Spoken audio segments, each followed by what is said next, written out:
வணக்கம். சாய் மீடியா செய்திகள். இன்றைய முக்கிய செய்திகள். புதுச்சேரியில் பணி வழங்க வலியுறுத்தி சட்டமன்றத்தை முற்றுகையிட முயன்ற உள்ளாட்சித்துறை வாரிசுதாரர்கள் 100க்கும் மேற்பட்டோரை போலீசார் கைது செய்தனர். புதுச்சேரி துத்திப்பட்டி லாரி உரிமையாளர் வீட்டில் ரூபாய் 10 லட்சம் நகை பணத்தை திருடிச் சென்ற மர்ம நபர்களை போலீசார் தேடி வருகின்றனர்.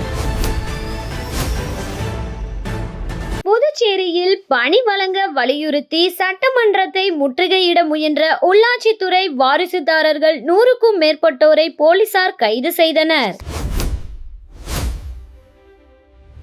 புதுச்சேரி உள்ளாட்சித்துறையில் கடந்த 15 ஆண்டுகளுக்கும் மேலாக வாரிசுதாரர்களுக்கு பணி வழங்கவில்லை. இதனால் அவர்கள் தொடர்ந்து பல கட்ட போராட்டங்களில் ஈடுபட்டு வந்தனர். இந்த நிலையில் கடந்த 2024ஆம் ஆண்டு சட்டப்பேரவை கூட்டத்தொடரில் வயது தளர்வுடன் 123 வாரிசுதாரர்களுக்கு பணி வழங்கப்படும் என முதலமைச்சர் ரங்கசாமி அறிவித்தார். ஆனால் அவரது அறிவிப்பை உள்ளாட்சித்துறை நிர்வாகம் செயல்படுத்தாமல் 20 பேருக்கு மட்டுமே பணி வழங்க முடியும் என அறிவித்தது. இந்த நிலையில் சட்டப்பேரவையில் முதலமைச்சர் அறிவித்ததை நடைமுறைப்படுத்த வேண்டும். முதல்வர் அறிவிப்பை செயல்படுத்தாத உள்ளாட்சித்துறை இயக்குநரை கண்டித்து உள்ளாட்சித்துறை வாரிசுதாரர்கள் சட்டமன்றத்தை முற்றுகையிடும் போராட்டத்தில் இன்று ஈடுபட்டனர். உள்ளாட்சித்துறை தலைமை அலுவலகத்திலிருந்து பேரணியாக புறப்பட்ட அவர்கள் சட்டமன்றம் அருகே வந்தபோது போலீசார் தடுப்பு கட்டைகள் போட்டு அவர்களை தடுத்ததால் லேசாக தள்ளுமுள்ளு ஏற்பட்டது. இதனையடுத்து போராட்டத்தில் ஈடுபட்டவர்களை போலீசார் கைது செய்தனர். சட்டமன்ற தேர்தல் அறிவிப்புக்கு முன்பு பணி வழங்காவிட்டால் குடும்பத்துடன் தேர்தலை புறக்கணிப்போம் என வாரிசுதாரர்கள் எச்சரிக்கை விடுத்துள்ளனர். பேட்டி பிரகாஷ், ஒருங்கிணைப்பாளர். காதலர் தினத்தன்று ஒயினுக்கு பீர் இலவசம் அறிவித்த பாரில் கலால் அதிகாரிகள் அதிரடியாக விசாரணை நடத்தினர். புதுச்சேரி கருவடிக்குப்பத்தில் இயங்கி வரும் ஒரு மதுபான பார் காதலர் தினத்தை முன்னிட்டு காதல் ஜோடிகளுக்கான விசேஷ ஒயின் பீர் காம்போ ஆஃபர் ஒன்றை அறிவித்து கவனத்தை ஈர்த்துள்ளது. காதலர் தினத்தன்று முழு திராட்சையால் தயாரிக்கப்பட்ட மும்தாஜ் ஒயின் குவார்ட்டர் பாட்டில் ரூபாய் 96க்கு வாங்கினால் ரூபாய் 102 மதிப்புள்ள ஒரு சூப்பர் ஸ்ட்ராங் டின்பீர் இலவசமாக வழங்கப்படும். அதேபோல் ஒரு ஃபுல் பாட்டில் மும்தாஜ் ஒயின் வாங்கினால் 4 டின்பீர் இலவசமாக வழங்கப்படும். காலை 8 மணி முதல் இரவு 11 மணி வரை இந்த சலுகை அமலில் இருக்கும் என அறிவிப்பு வெளியாகியுள்ளது. புதுச்சேரி கலால் சட்டம் 1970 பிரிவு 192 படி எந்த மதுபான கடையும் விற்பனைக்காக ப்ரமோஷன் செய்யக்கூடாது. எம்ஆர்பி விலையை விட குறைவாக விற்கிறோம் என்று கூட விளம்பரம் செய்ய அனுமதி இல்லை. ஆனால் இங்கு அப்பட்டமாக விதிமுறைகளை மீறி காதல் ஜோடிகளுக்கு ஆஃபர் அறிவிக்கப்பட்டுள்ளது. இந்த காதலர் தின ஆஃபர் அறிவிப்பை அறிந்த கலால் துறை அதிகாரிகள் சம்பந்தப்பட்ட பாரில் நேரடியாக விசாரணை மேற்கொண்டுள்ளனர். வில்லியனூரில் ரூபாய் 36 லட்சத்தில் மேம்பாட்டு பணிகளை எதிர்க்கட்சி தலைவர் சிவா தொடங்கி வைத்தார். புதுவை பொதுப்பணித்துறை பொது சுகாதார கோட்டத்தின் குடிநீர் பிரிவு மூலம் ஒதியம்பட்டு மற்றும் வி மணவெளி கிராமங்களில் தலா ரூபாய் 11 லட்சத்தில் 2 கிராமங்களில் உள்ள நீர் உந்து நிலைய வளாகத்தில் புதிய குடிநீர் சுத்திகரிப்பு நிலையம் அமைக்கப்பட உள்ளது. மேலும் வசந்தம் நகர் விரிவாக்கம், திரு காமேஸ்வரர் நகர் விரிவாக்கம் பகுதியில் உள்ள அருணாச்சலம் நகரில் ரூபாய் 13,90,000 புதிய சாலை அமைக்கும் பணி, Thillai Nagar to VIP garden பகுதியில் உள்ள குறுக்கு தெருக்களில் ரூபாய் 8,20,000 புதிய சிமெண்ட் சாலை அமைக்கும் பணி என மொத்தம் ரூபாய் 35,90,000 மேம்பாட்டு பணிகளை மேற்கொள்ளப்படுகிறது. இந்த பணிகளுக்கான பூமி பூஜை நிகழ்ச்சி இன்று காலை நடந்தது. தொகுதி MLAவும் எதிர்க்கட்சி தலைவருமான சிவா பூஜை செய்து பணிகளை தொடங்கி வைத்தார். தொடர்ந்து ஆதி திராவிடர் நலத்துறை மூலம் 16 பயணிகளுக்கு ரூபாய் 1.40 லட்சத்தில் தொடர் நோய் நிதி உதவிக்கான அடையாள அட்டையை பயனாளிகளிடம் வழங்கினார்.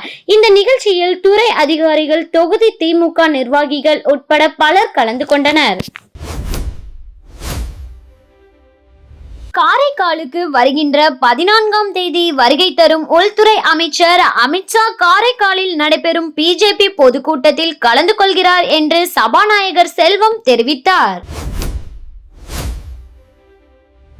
புதுச்சேரியில் 15வது சட்டப்பேரவையின் 6வது கூட்டம் 3வது முறையாக 12ஆம் தேதி வியாழக்கிழமை காலை 9:30 மணிக்கு சட்டப்பேரவை கூட்டத்தில் கூடுகிறது. அன்றைய தினம் இடைக்கால பட்ஜெட்டை முதல்வர் ரங்கசாமி தாக்கல் செய்கிறார். இதனையொட்டி சட்டமன்ற அரங்கினை சபாநாயகர் செல்வம் நேரில் சென்று ஆய்வு செய்தார். பின்னர் செய்தியாளர்களை சந்தித்த அவர் 12ஆம் தேதி கூடும் சட்டமன்ற கூட்டத்தில் முதல்வர் ரங்கசாமி இடைக்கால பட்ஜெட்டை தாக்கல் செய்வதாக கூறினார். வரும் 14ஆம் தேதி மத்திய உள்துறை அமைச்சர் அமித்ஷா காரைக்கால் வருகிறார். திருச்சியிலிருந்து காரைக்காலுக்கு ஹெலிகாப்டர் மூலம் உள்துறை அமைச்சர் அமித்ஷா வருகிறார். காரைக்கால் சந்தை திடலில் பாஜக பொதுக்கூட்டத்தில் காலை 11:30 மணிக்கு உரையாற்றுகிறார். அதன் பிறகு தனியார் விடுதியில் பாஜக நிர்வாகிகளின் கூட்டம் நடக்கிறது. மாலை 4:30 மணிக்கு ஹெலிகாப்டர் மூலம் திருச்சி செல்கிறார் என சபாநாயகர் செல்வம் தெரிவித்தார். பேட்டி செல்வம் சபாநாயகர். புதுச்சேரி துர்த்திப்பட்டி லாரி உரிமையாளர் வீட்டில் ரூபாய் 10 லட்சம் நகை பணத்தை திருடிச் சென்ற மர்ம நபர்களை போலீசார் தேடி வருகின்றனர். புதுச்சேரி துர்த்திப்பட்டு மாரியம்மன் கோவில் தெருவை சேர்ந்தவர் விஜயகாந்த். இவர் சொந்தமாக லாரி வைத்து ஓட்டி வருகிறார். இவரது தந்தை கலியமூர்த்திக்கு கடந்த 27ஆம் தேதி உடல்நிலை பாதிப்பு ஏற்பட்டது. எனவே அவரை குடும்பத்தினர் சிகிச்சைக்காக கதிர்காமம் அரசு பொது மருத்துவமனையில் சேர்த்துள்ளனர். அங்கு அவர் உள் நோயாளியாக அனுமதிக்கப்பட்டு சிகிச்சை பெற்று வருகிறார். இந்நிலையில் விஜயகாந்த் தனது தந்தையின் மருத்துவ செலவுக்காக பணம் எடுக்க வீட்டுக்கு வந்துள்ளார். அப்போது வீட்டின் அலமாரியை திறந்து பார்த்தபோது அதில் வைத்திருந்த 7.5 பவுண்ட் நகை மற்றும் 80,000 பணத்தை காணவில்லை. இதனால் அதிர்ச்சி அடைந்த அவர் வீடு முழுவதும் தேடி பார்த்தார், கிடைக்கவில்லை. விஜயகாந்த் குடும்பத்தினர் வழக்கமாக வெளியே செல்லும் போது வீட்டின் முன்பு உள்ள மேட்டின் அடியில் வீட்டு சாவியை வைத்து செல்வது வழக்கம். இதை நோட்டமிட்ட மர்ம நபர்கள் யாரோ சாவியை எடுத்து வீட்டை திறந்து நகை பணத்தை திருடி சென்றது தெரியவந்தது. அவற்றின் மதிப்பு ரூபாய் 10 லட்சம் இருக்கும் என்று கூறப்படுகிறது.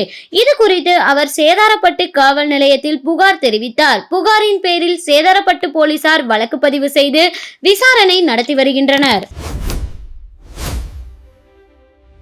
பிள்ளையார்குப்பம் அருள்மிகு ஸ்ரீ கூத்தாண்டவர் திருக்கோவிலில் சட்டமன்ற உறுப்பினர் சாய்ஜே சரவணகுமார் ஆய்வு மேற்கொண்டு விரைந்து பணியை முடிக்குமாறு கேட்டுக்கொண்டார். புதுச்சேரி மாநிலத்தில் மிகவும் பிரசித்தி பெற்ற பரிகார ஸ்தலமாக விளங்கும் பிள்ளையார்குப்பம் அருள்மிகு ஸ்ரீ கூத்தாண்டவர் திருக்கோவில் திருப்பணிக்கான பூமி பூஜை விழா கடந்த ஜூன் மாதம் நடைபெற்றது. இதனைத் தொடர்ந்து கடந்த ஆகஸ்ட் மாதம் இறுதியில் வாசக்கால் வைக்கும் நிகழ்ச்சி நடைபெற்றது. இதனைத் தொடர்ந்து முக்கிய நிகழ்வாக ஆலயத்திற்கு தளம் அமைக்கும் பணி அக்டோபர் 2ஆம் தேதி நடைபெற்றது. இந்நிகழ்ச்சியில் சட்டமன்ற உறுப்பினர் சாய்ஜே சரவணகுமார் கலந்து கொண்டு தளம் பூஜை செய்து பணியினை தொடங்கி வைத்தார். இந்நிலையில் சட்டமன்ற உறுப்பினர் சரவணன்குமார் வருகின்ற மார்ச் 8ஆம் தேதி கூத்தாண்டவர் கோவிலில் கும்பாபிஷேகம் நடைபெற உள்ள நிலையில் அதன் பணிகள் எவ்வாறு நடைபெறுகிறது என்பது குறித்து திடீர் ஆய்வு மேற்கொண்டு பணிகளை விரைந்து முடிக்க வேண்டுகோள் விடுத்தார். மேலும் கும்பாபிஷேக விழாவில் மத்திய அமைச்சர், புதுச்சேரி முதல்வர் உள்ளிட்ட பல்வேறு முக்கிய பிரமுகர்கள் கலந்து கொள்ள இருப்பதாக சட்டமன்ற உறுப்பினர் சாய்ஜே சரவணகுமார் தெரிவித்துள்ளார். புதுச்சேரி அரசு சிலம்பு கலையை அங்கீகரிக்கப்பட்ட விளையாட்டாக அறிவித்திட வேண்டும் என்று புதுச்சேரி விளையாட்டு வீரர்கள் நலசங்கம் மற்றும் தமிழ் தேசிய பேரியக்கம் கோரிக்கை விடுத்துள்ளனர். சிலம்ப கலையை அங்கீகரிக்கப்பட்ட விளையாட்டாக புதுச்சேரி அரசு உடனடியாக ஏற்று அறிவித்திட வேண்டும் என கோரிக்கை விடுத்து புதுச்சேரி விளையாட்டு வீரர்கள் நலச்சங்கம் மற்றும் தமிழ் தேசிய பேரியக்கம் மற்றும் புதுச்சேரி சிலம்பம் மற்றும் அடிமுறை சங்கம் சார்பில் புதுச்சேரி விளையாட்டு மேம்பாட்டு ஆணையத்தில் கோரிக்கை மனு வழங்கப்பட்டது. புதுச்சேரி கல்வித்துறை வளாகத்தில் உள்ள விளையாட்டு மேம்பாட்டு ஆணையத்திற்கு இன்று வந்த புதுச்சேரி விளையாட்டு வீரர்கள் நலச்சங்க தலைவர் கராத்தே வளவன், தமிழ் தேசிய பேரியக்க துணை பொதுச் செயலாளர் அருணாபாரதி, தமிழ் தேசிய பேரியக்கம் சிலம்பம் மற்றும் அடிமுறை சங்க பொறுப்பாளர் அன்புநிலவன், தெய்வ தமிழ் பேரவை ஒருங்கிணைப்பாளர் ராசாராம் உள்ளிட்டோர், வீர ஆஞ்சநேயர் தற்காப்பு கலைக்கூடம் தலைவர் அரவிந்த், புதுச்சேரி ஓகோட்டோரியன் தற்காப்பு கலைச்சங்க தலைவர் சுந்தரராஜன், புதுச்சேரி அடிமுறை சங்கம் தலைவர் சுந்தரபாண்டியன், விளையாட்டு மேம்பாட்டு ஆணையத்தின் துணை இயக்குனர் வைத்தியநாதன் ஆகியோரை சந்தித்து கோரிக்கை மனு வழங்கினர். தமிழர்களின் பாரம்பரிய சிலம்பம் விளையாட்டை புதுச்சேரியில் பல்லாயிரக்கணக்கான மாணவர்கள் பயின்று வருகின்றனர். சிலம்பக்கலையை வளர்த்தெடுக்கும் வகையில் பல்வேறு விளையாட்டு வீரர்கள் சங்கங்கள் அமைத்து சிலம்பக்கலை போட்டிகளில் பங்கேற்று புதுச்சேரிக்கு பெருமை தேடி கொடுத்து கொண்டிருக்கின்றனர். புதுச்சேரி மண்ணின் மக்களின் வீரக்கலையான சிலம்பம் விளையாட்டு புதுச்சேரி அரசால் அங்கீகரிக்கப்பட வேண்டும் என்பது தமிழர்களின் மிகப்பெரிய எதிர்பார்ப்பாகும்.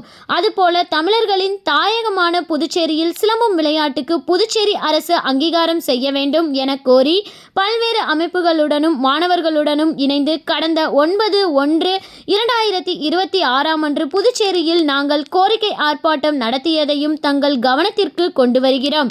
தற்போது இது தொடர்பான கோப்பு புதுச்சேரி விளையாட்டு மேம்பாட்டு ஆணையத்திடம் உள்ளது.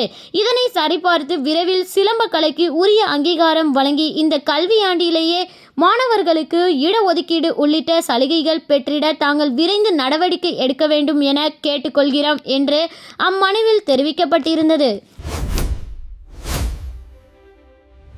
இந்திரா நகர் தொகுதியில் 50க்கும் மேற்பட்ட மகளிர்கள் LJK கட்சியில் இணைவு. புதுச்சேரி இந்திரா நகர் தொகுதியைச் சேர்ந்த 50க்கும் மேற்பட்ட மகளிர்கள் லட்சிய ஜனநாயக கட்சியின் மண்டல பொறுப்பாளர் ராபர்ட் அவர்களின் ஏற்பாட்டில் கட்சியின் தலைவர் ஜோர்ஜ் சார்லஸ் மார்டின் அவர்களின் முன்னிலையில் கட்சியில் இணைந்தனர். இணைவு நிகழ்வில் தலைவர் ஜோர்ஜ் சார்லஸ் மார்டின் அவர்கள் புதிய உறுப்பினர்களுக்கு கட்சியின் துண்டு அணிவித்து வரவேற்பு அளித்து வாழ்த்தினார். பரப்புரை பொதுச் செயலாளர் நடிகர் தாடி பாலாஜி உடனிருந்தார். மீண்டும் இன்றைய முக்கிய செய்திகள். புதுச்சேரியில் பணி வழங்க வலியுறுத்தி சட்டமன்றத்தை முற்றுகையிட முயன்ற உள்ளாட்சித்துறை வாரிசுதாரர்கள் 100க்கும் மேற்பட்டோரை போலீசார் கைது செய்தனர். புதுச்சேரி துத்திப்பட்டி லாரி உரிமையாளர் வீட்டில் ரூபாய் 10 லட்சம் நகை பணத்தை திருடிச் சென்ற மர்ம நபர்களை போலீசார் தேடி வருகின்றனர். இத்துடன் சாய் மீடியா செய்திகள் நிறைவடைந்தன. நன்றி.